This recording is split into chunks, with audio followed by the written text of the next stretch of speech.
चंद्र आणि सूर्य हे हस्त नक्षत्रामध्ये येतात किंवा ज्याला आपण म्हणू धर्मराज म्हणजेच यमराज महाराज यांचा जो लिखापाल आहे तुमच्या वंशजांना तुम्ही छोटीसा का होईना परंतु तुम्ही मदत करत आहात। ओम सर नमो जय हरीश गुरुजी कॉलेज पडे पवतारा गुरु चैतन्य सिद्ध सद्गुरु मत्स्येंद्रनाथ साहब कॉलेज चैतन्य सिद्ध सद्गुरु गोरक्षनाथ बाबा कॉलेज शालक निरंजन आदेश। आजच्या विशेष भागामध्ये आपण सर्व पितृ अमावस्या आणि या सर्व पितृ अमावस्येच्या दिवशी जो येणारा गजत छाया नामक योग आहे याबद्दल किंवा याच्यावरती माहिती देण्याचा प्रयत्न करणार आहोत, जेणेकरून ही माहिती जनसामान्यापर्यंत पोहोचवे आणि सर्वांनाच अशा या गजछाया योगाचा फायदा घेता यावा। पहा, आपल्या पंचांगामध्ये, ज्योतिषशास्त्रामध्ये, पुराणामध्ये योग असेल, दोष असेल, मुहूर्त असेल, पर्व असेल, याला अनन्यसाधारण महत्त्व हे निश्चितपणे आहे। त्यामुळे तर देवी असेल, देवता असेल किंवा इवन राक्षससुद्धा कोणताही मुहूर्त असेल, कोणताही योग असेल याची वाट पाहतात, कारण प्रत्येक योगावरती ही प्रत्येक ग्रहाची दिशा, प्रत्येक नक्षत्राची दिशा ही बदललेली असते। त्यामुळे वर्षातून येणाऱ्या कोणत्या ना कोणते जे योग असतात किंवा कोणत्याही पद्धतीचे जे दोष असतात किंवा कोणत्याही पद्धतीचे जे पर्व असतात याला खूप महत्त्व आपल्या शास्त्रामध्ये आहे। आणि निश्चितपणे ह्या योगाला, या धर्मशास्त्राला, पंचांगाला धरून चालणारा व्यक्तिरेखा हा निश्चितपणे पुढे जातो, हा शक्यतो सहसा फसत नाही किंवा अशा लोकांची कामं हे वेळेवरती लवकर पूर्ण होताना आपल्याला दिसतं। याच्या मागे शास्त्र हे आधार आहे। त्यामुळे आजच्या या खास भागामध्ये आपण गजत छाया नामक योगाबद्दल माहिती घेण्याचा प्रयत्न करणार आहोत आणि या गजत छाया नामक योगाचा आपल्याला फायदा कसा घेता येईल यावरती सुद्धा आपण विचार करणार आहोत।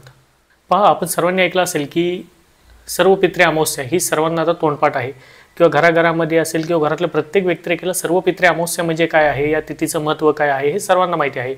मग अमावस्या खास करून जी पितरांसाठी मानल्या जाते, ज्याला आपण सर्व पितृ अमावस्या म्हणतो, इवन याचं शास्त्र किंवा याला शास्त्र निर्धार असं सुद्धा आहे की समजा एखाद्या व्यक्तिरेखा जर होऊन गेलेला असेल, त्याची तिथी आपल्याला माहीत नसेल, तर अशा सर्रास होऊन गेलेले आपल्या घरातले पूर्वज असतील, घरातले होऊन गेलेले वंशज असतील, या सर्वांचं आपल्याला तर्पण असेल, श्राद्ध असेल, हे सर्व पितरी या अमावस्येला करता येते। म्हणजे हे सर्व पितृ अमावस्या सर्वच्या सर्व होऊन गेलेल्या आत्म्यांसाठी, होऊन गेलेल्या पूर्वजांसाठी आहे, ज्यांची तिथी एखाद्याला माहीत नसेल किंवा कोणत्याही कारणास्तव त्याची नोंद आपल्याकडे सापडत नसेल, तर अशा सर्व पितरांची आपल्याला जे काही श्राद्ध असेल, तर्पणविधी असेल किंवा कोणत्या पद्धतीची शांती असेल, हे सर्व पितृ अमावस्येला केलेली ही लाभदायक ठरले जाते। त्यामुळे सर्व पितृ अमावस्याच्या दिवशी जो गजत छाया नामक योग आहे, या योगाबद्दल बऱ्याच जणांना माहिती नाहीये। मग या योगाचं महत्त्व काय आहे ते आता आपण समजून घेऊयात। पहा, सर्वप्रथम तर मी तुम्हाला सांगू इच्छितो की बरेचसे व्यक्तिरेखा आपल्यापैकी अशा आहेत की ज्यांना इच्छा असून सुद्धा पूर्वजांप्रती जे काही कर्म असेल किंवा त्यांचा श्राद्ध विधी असेल किंवा तर्पणविधी असेल, कोणत्या पद्धतीची शांती असेल किंवा त्यांचं महाळ असेल, हे करता येत नाही। किंवा बऱ्याच जणांच्या घरामध्ये घरातलं जे मोठं घर असतं, ज्याला म्हणू की आपल्या मोठ्या चुलत्यांचं घर असतं, मोठ्या चुलतीचं घर असतं, अशा या एकत्र कुटुंब प्रणालीमध्ये एकाच घरामध्ये या विधी केले जातात। परंतु शास्त्रामध्ये जो कर्ता पुरुष आहे किंवा घराचा जो मुख्य पुरुष आहे किंवा ज्याला आपण म्हणू जो जेठा आहे, ज्याच्यामध्ये जे 2-3 भाऊ असतील त्यातला सर्वात मोठा भाऊ आहे, त्याला तो खऱ्या अर्थी अधिकार हा प्राप्त आहे। परंतु समजा बऱ्याच वेळा असं सुद्धा दिसतं की एखादा व्यक्तिरेखा जो घरातला मोठा सदस्य आहे तो व्यवस्थितरित्या तो विधी करत नाही किंवा पूर्वजांप्रती कोणतेही कर्मकांड असेल त्याच्या आतनं ते होत नाही। मग जे त्याच्यापेक्षा लहान भाऊ आहेत किंवा जे त्याच्याहून वयाने लहान आहेत, घरातले इतर सदस्य आहेत, मग यांची इच्छा असून सुद्धा त्यांना त्या होऊन गेलेल्या पूर्वजांप्रती कोणतीही गोष्ट म्हणा किंवा त्यांचं कर्म असेल किंवा त्यांचं तर्पण असेल, श्राद्ध असेल, या गोष्टी त्यांना करता येत नाहीत, कारण शास्त्र सुद्धा असेच आहे। इवन तुम्ही ज्याला आपण म्हणू की नारायण नागबळे असेल किंवा त्रिपिंडी श्राद्ध असेल, याच्यामध्ये वर्णन पण आहे आणि याचा नियम सुद्धा आहे की घरातला जो मुख्य पुरुष असेल किंवा जो मोठा मुलगा असतो त्याने त्याच्या वडिलाच्या नावाने किंवा त्याच्या आजोबांच्या नावाने करण्याचा अधिकार खऱ्या अर्थी हा घरातल्या मोठ्या मुलाला आहे किंवा घरातला जो मुख्य जेठा आहे त्याला हा अधिकार प्राप्त आहे। समजा एखाद्या घरातला मुख्य व्यक्तिरेखा किंवा घरातला मोठा भाऊ किंवा मोठा चुलता जर हे व्यवस्थितरित्या करत नसेल तर याचा त्रास साहजिकपणे सर्व खाली असणाऱ्या लोकांना होतो, म्हणजे ते संपूर्ण पिढीला त्रास सहन करावा लागतो होऊन गेलेल्या पूर्वजांचा।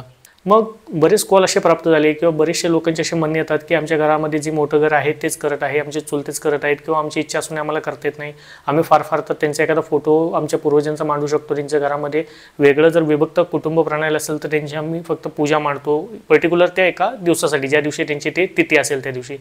परंतु याच्यावरती आमचं समाधान होत नाही, आमची मनाची इच्छा आहे की त्यांना सद्गती प्राप्त व्हावी किंवा त्यांच्या आत्म्याला शांती मिळणार असेल, मग आम्ही याच्या व्यतिरिक्तही आणखीन काय केलं पाहिजे अशी विचारणा केली जाते। त्यामुळे ही जी माहिती आहे ही सर्वांना उपयोगी पडण्यासाठी मी देत आहे की पहा, समजा तुमच्या घरामध्ये, तुमच्या भावक्यामध्ये जे तुमचं मोठं घर असेल, ज्याला आपण म्हणू की जो मोठा भाऊ असेल, त्याच्यामार्फतच सर्वच्या सर्व पितरांच्या, पूर्वजांच्या, वंशजांच्या विधी केल्या जात असतील, परंतु ते व्यवस्थित होत नसतील, तर अशा सर्व लोकांसाठी हा आता सर्व पितृ अमावस्याच्या दिवशी येणारा जो गजत छाया नामक योग आहे, या योगावरती तुम्ही जो मी आता उपाय सांगत आहे हा जर उपाय केला तर निश्चितपणे तुम्हाला तुमच्या पूर्वजांचे आशीर्वाद हे मिळणार आहेत. इव्हन त्यांच्या सद्गतीसाठी जे पुण्यकर्म तुमच्या हातून होणार आहे त्याची नोंद सुद्धा ही तुमच्या पुण्यकर्मामध्ये होणार आहे. पहा, भाद्रपद अमावस्या किंवा ज्याला आपण सर्वपित्री अमावस्या म्हणतो, या अमावस्येच्या दिवशी ज्यावेळेस चंद्र आणि सूर्य हे हस्त नक्षत्रामध्ये येतात, खास करून चंद्र हा हस्त नक्षत्रामध्ये प्रवेश करतो, अशा वेळी हा गजछाया नामक योग हा मिळून येतो. मग थोडक्यामध्ये आम्ही संज्ञा किंवा याचं डेफिनेशन जर पाहिलं तर चंद्र आणि सूर्य हे जेव्हा हस्त नक्षत्रामध्ये प्रवेश करतात, म्हणजे चंद्र त्याच्या आदल्या दिवशीचं जे नक्षत्र आहे ज्याला आपण उत्तरा फाल्गुनी नक्षत्र म्हणतेच आहे, या उत्तरा फाल्गुनी नक्षत्रातनं चंद्र हा स्वतःच्या स्वयं नक्षत्रामध्ये प्रवेश करतो ज्याला हस्त नक्षत्र म्हणतात. या हस्त नक्षत्रामध्ये चंद्र आणि सूर्य जेव्हा एकत्र येतात आणि ज्यावेळेस हा सर्वपित्री अमावस्या हा योग असतो किंवा ही तिथी असते, ह्या दिवशी जो योग बनतो त्या दिवशी याला गजछाया योग म्हणतात. परंतु हा योग जो आहे हा पर्टिक्युलर एका ठराविक वेळेसाठी असतो. मग ही वेळ कोणती आहे ते आता सर्वांनी नोट डाऊन करा. पहा, दिनांक 2 ऑक्टोबर 2024 म्हणजे सर्वपित्री अमावस्येचा दिवस आहे, ज्याला भादवी पोळा सुद्धा म्हणतात. या अमावस्येच्या दिवशी म्हणजेच बुधवारी दुपारी 12:23 नंतर चंद्र हा हस्त नक्षत्रामध्ये प्रवेश करत आहे. टेंटेटिव्हली जर विचार करायचा प्रयत्न केला तर दुपारी 12:30 नंतर चंद्र आणि सूर्य हे आपल्याला या गजछाया नामक योगामध्ये मिळत आहेत. हा योग आपल्याला मिळत आहे, ज्याच्यामध्ये आपल्याला करायचं काय ते सुद्धा मी आता तुम्हाला सांगणार आहे.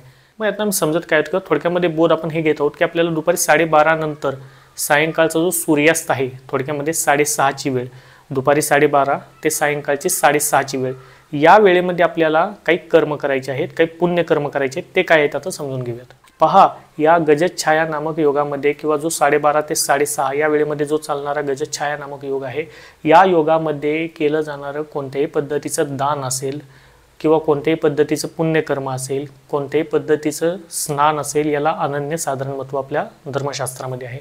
त्यामुळे आपल्याला करायचं काय आहे, ज्या ज्या लोकांना स्वतःच्या पितरांना सद्गती प्राप्त करून द्यायची असेल किंवा त्यांच्याप्रती स्वतःचा काहीतरी ठेवा म्हणून त्यांच्या मागे पुण्यकर्म तुम्हाला निर्माण करायचं असेल, अशा घरातल्या प्रत्येक सदस्याने दुपारी 12:30 ते संध्याकाळी 6:30 या वेळेमध्ये स्नान करायचं आहे, म्हणजे आंघोळ आपल्याला करायची आहे. देन आफ्टर आहे की आपल्याला दान करायचे आहे. मग दान कोणत्या स्वरूपाचे करायचे असते, कारण दान तुम्ही ज्या पद्धतीने करता त्याला सुद्धा अनन्यसाधारण महत्त्व आहे. दान करताना आपल्याला पितरांच्या नावाने करायचे असते. मग हे दान पितरांच्या नावाने करताना आपल्याला कसे करायचे ते सुद्धा समजून घ्या.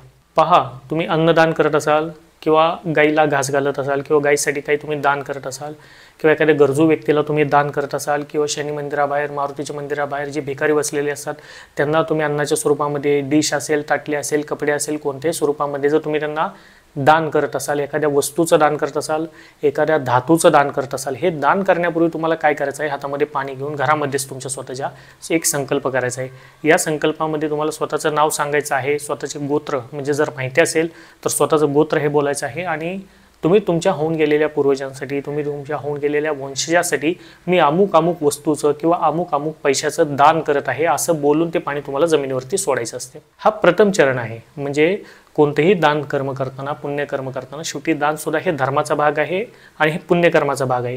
हे दान तुम्ही करत आहात, पुण्य करत आहात, ते तुम्ही पूर्वजांच्या नावासाठी करतात, त्यांना गती मिळण्यासाठी करतात. त्यामुळे तुम्ही संकल्प सोडणं हे अत्यंत महत्त्वाचं आहे. संकल्प सोडायची पद्धत अगदी साधी आहे, त्या अनुषंगाने तुम्ही करा. हे पाणी तुम्हाला जमिनीवरती सोडायचं आहे. आणि जे तुम्हाला दान करायचं आहे, मग अन्नदान असेल किंवा एखाद्याला गरजू व्यक्तीला मदत करायची असेल किंवा कोणत्याही पद्धतीचं दान, ज्याला आपण म्हणू यथाशक्ती, यथामती, जसं तुम्हाला जमेल त्या अनुषंगाने तुमच्या शक्तीप्रमाणे तुम्ही दान या दिवशी करायचं आहे. हे दान केलं जातं पितरांच्या नावाने खास करून. आणि हे दान तुम्ही कधी करत आहात, या गजछाया नामक योगामध्ये करत आहात. या योगाच्या बाबतीमध्ये असं सुद्धा म्हटलं जातं की जे धर्म किंवा ज्याला आपण म्हणू धर्मराज म्हणजेच यमराज महाराज यांचा जो लिखापाल आहे, ज्यांना आपण म्हणतो चित्रगुप्त, या चित्रगुप्त महाराजांच्याकडे असलेली जी डायरी आहे, जी प्रत्येक व्यक्तीच्या पुण्याची, पापाची नोंद ठेवत असे, या चित्रगुप्ताच्या डायरीमध्ये सुद्धा तुम्ही या दिवशी या गजछाया नामक केलेल्या योगावरती केलेलं कोणतंही कर्म असेल, दान असेल, पुण्य असेल, याची नोंद स्वतः चित्रगुप्त ठेवतात अशी सुद्धा याची आख्यायिका आपल्याला सापडते. त्यामुळे या गजछाया नामक योगावरती केलं जाणारं कोणतंही दान असेल, पुण्य स्नान असेल किंवा तुम्ही पूर्वजांप्रती किंवा पितरांप्रती केलं जाणार कोणतंही तुमच्याकडनं कर्मकांड असेल, याला निश्चितपणे अनन्यसाधारण महत्त्व आहे. त्यामुळे आता आपण हे समजून घेतलं की गजछाया नामक योग जो आपल्याला भेटत आहे, हा दुपारी 12:30 ते 6:30 म्हणजे सायंकाळ होण्यापूर्वी आपल्याला हा जो मोठा वेळ आहे, याच्यामध्ये आपल्याला या सर्व गोष्टी करायच्या आहेत. आता दान कोणतं करू शकता, मी जसं की म्हटलं, तुम्हाला जसं जमेल तसं तुमच्या शक्तीनुसार तुम्ही दान करू शकता. नाहीच जमलं तर जवळ जी गाई असेल त्या गाईला तुम्ही गो ग्रास, ज्याला आपण म्हणू हिरवा चारा जरी घेऊन गेलात तरी सुद्धा त्या गाईला जो चारा तुम्ही घालाल त्याला अनन्य साधारण महत्त्व या दिवशी आणि खास करून या वेळेमध्ये प्राप्त होणार आहे. जसं की आता गाईला तुम्ही घास घालतात, याचं पुण्यकर्म तर निश्चितपणे आहे. इवन तुम्ही जो संकल्प सोडून गाईला घास घालतात, हा घास ज्याला आपण गो ग्रास म्हणतो, हा देवतांप्रती किंवा देवतेकडे इनडायरेक्टली पोहोचतो. इवन याचं पुण्यफल हे या पित्रांना जातं जे तुमच्या घरामध्ये होऊन गेलेले तुमचे पूर्वज आहेत. म्हणजे याचा अर्थ आहे की ते ज्या योनीमध्ये अडकले आहेत कुठेतरी त्यांना त्या योनीतनं बाहेर पडण्यासाठी सद्गती मिळते किंवा त्यांना ती मदत मिळते. थोडक्यामध्ये ते पुण्य त्या पित्रांच्या त्या वंशजांच्या पाठीमागे उभे राहते. मग समजा तुमच्या पूर्वजांना तुमच्या वंशजांना तुम्ही छोटीसा का होईना परंतु तुम्ही मदत करत आहात तर ते जाता जाता का होईना तुम्हाला आशीर्वाद हे निश्चितपणे देऊन जातात, शुभ आशीर्वाद आपण ज्याला म्हणूयात. त्यामुळे हे सांगितलेला जो उपाय आहे हे घरातल्या प्रत्येकानेच केलेला चांगला किंवा प्रत्येकाने करावा मित्र असं म्हणेल. कारण जे लोक म्हणतात की आमच्या घरामध्ये जी प्रथा आहे किंवा मोठ्या घरामध्ये ज्या गोष्टी केल्या जातात त्याला आम्हाला काही गोष्टी करता येत नाहीत किंवा तो अधिकार आमच्याकडे नसल्यामुळे आमची इच्छा असूनही पूर्वजांप्रती काही करता येत नाही. सेकंड पॉईंट होतो की बरेचसे लोक म्हणतात की आम्हाला भागवत सप्ताह घालायची इच्छा असून सुद्धा करता येत नाही. बरेचसे मोठी अमाऊंट म्हणा भागवत सप्ताह करणारे कीर्तनकार घेतात किंवा त्यांचे कोणतेही शारीरिक व्यंग असल्यामुळे त्यांना स्वतः करता येत नाही किंवा पुरेसा वेळ नाही. हा उपाय त्या सर्वच्या सर्व लोकांसाठी आहे. थोडक्यामध्ये तळागाळातल्या लोकांपासून मोठ्या लोकांपर्यंत मित्र म्हणेल ह्या सर्व वर्गातल्या लोकांसाठी हा उपाय आहे की या गजछाया नामक योगामध्ये जसं जमेल त्या अनुषंगाने तुम्ही हा प्रयत्न करा की एखाद्या पूर्वजाविषयी त्याचा संकल्प सोडून त्याचं दान करण्याचा आणि स्वतः या गजछाया योगात हे दान करण्यापूर्वी आंघोळ करून ह्या सर्व गोष्टी करण्याचा प्रयत्न अवश्यपणे करा. निश्चितपणे पूर्वजांना सद्गतीसुद्धा प्राप्त होते. पूर्वजांना तुम्ही केलेल्या कर्मामुळे त्यांना पुढच्या योनीमध्ये जाण्यासाठी किंवा चांगल्या किंवा उत्तम योनीमध्ये जाण्यासाठी सुद्धा मदत होते आणि हे पूर्वज तुम्हाला आशीर्वाद सुद्धा निश्चितपणे या वेळेमध्ये देऊन जातात. आता हा जो उपाय दिला हा आपण या अमावस्येला करणं किंवा वर्षात येणारी जी एकमेव अमावस्या आहे ज्याला आपण सर्व पितृ अमावस्या म्हणतो आणि हा गजछाया नामक जो योग वर्षातून हा सुद्धा एकदाच येतो. त्यामुळे या योगाचा फायदा घेण्याचा प्रयत्न अवश्यपणे करा. सेकंड पॉईंट आहे की ज्या दिवशी आता अमावस्या आहे सर्व पितृ अमावस्या ज्याला आपण म्हणू, या सर्व पितृ अमावस्येची रात्र ही खास करून आपल्याला सर्व पद्धतीचे पूजेसाठी किंवा कोणतेही कवच सिद्ध करण्यासाठी ही अत्यंत शुभ मानली गेली आहे. त्यामुळे ज्या ज्या व्यक्तिरेखांनी आपल्याकडनं बजरंग बाण असेल, नारायण कवच असेल किंवा शाबरी कवच असेल या दीक्षा घेतलेल्या आहेत अशा या सर्व लोकांनी स्वतःसाठी कवच हे सिद्ध याच रात्री केलं तर त्याच्यामध्ये ताकद म्हणा किंवा त्याची तीव्रता ही वाढणारी आहे. अनेक लोकांनी कवच मग बजरंग बाण खास करून असेल सिद्ध केलेले आहेत. त्यांनी परत एकदा हे कवच सिद्ध करायचे आहेत. ज्या अनुष्ठान ज्या अर्थी ते शिकवले गेलेलं आहे ते करण्याचा आवश्यकपणे प्रयत्न करा. याचा निश्चितपणे झाला तर फायदाच होणार आहे. इवन तुमचं घर तुमचं स्वतःचं वलय हे पवित्र सुद्धा होणार आहे, घराची वास्तूसुद्धा पवित्र होणार आहे आणि याच्यातनं जे केलं जाणारं कर्मकांड आहे किंवा जे तुम्ही पुण्य हवन करत असाल किंवा कोणत्याही पद्धतीचं पुण्यकर्म घरामध्ये करत असाल तर निश्चितपणे याला गती आणि यश प्राप्त तुमच्याबरोबर तुमच्या परिवारातल्या प्रत्येक सदस्याला सुद्धा होणार आहे. त्यामुळे प्रयत्न करा या अमावस्याची तिथी खास करून सर्व पितृ अमावस्या ज्याला आपण म्हणूया याच्यामध्ये बजरंग बाणसारखे जे पॉवरफुल प्रयोग आहेत अनुष्ठान आहे ते करण्याचा आवश्यकपणे प्रयत्न करा. सेकंड पॉईंट आहे की जो उतारा सांगितला गेलेला आहे तो सुद्धा या सर्व पितृ अमावस्येच्या दिवशी केलेला अत्यंत ज्याला तर म्हणेल की पॉवरफुल असणार आहे. कारण ही जी वेळ आहे सूर्यास्तानंतरची जी रात्रीच्या प्रहरामधली वेळ ही या अशा पद्धतीचे केले जाणारे जे काही उतारे असतात किंवा ज्या पद्धतीच्या विधी ह्या केले जातात ज्या घरातल्या निगेटिव्ह शक्ती एनर्जी ओढून घेतात. निश्चितपणे हा उतारा हा तुमच्या घरातली निगेटिव्ह शक्ती किंवा एनर्जी ओढून घेऊन ती बाहेर नेण्याचं कार्य करणार आहे. त्यामुळे हा प्रयत्न हा सुद्धा करा की हा उतारा करून किंवा उतारा केल्याच्या नंतर तुम्ही घरामध्ये बजरंग बाण करण्याचा किंवा जे तुम्ही कवच सिद्ध करत आहात ते करण्याचा आवश्यकपणे परत एकदा प्रयत्न हा सर्वांनी केला पाहिजे. त्यामुळे आशा करतो की जी माहिती आजच्या भागामध्ये मी देण्याचा प्रयत्न केला ही सर्वांपर्यंत पोहोचली सुद्धा असेल. जे जे लोक या गजछाया नामक योगामध्ये जे दान करतील, पुण्य करतील, स्नान करतील याचं निश्चितपणे पुण्यफळ हे तुमच्याबरोबर तुमच्या होऊन गेलेल्या पिढीतल्या पूर्वजांना मित्रांना सुद्धा भेटणार आहे. त्यांचा शुभ आशीर्वाद कुठेतरी भेटण्यासाठी तुम्हाला सुद्धा मदत होणार आहे. भेटूया अशा नवीन भागामध्ये नवीन व्हिडिओ सर्वांना सत्य नॉलेज गुरुजी आदेश अलख निरंजन आदेश.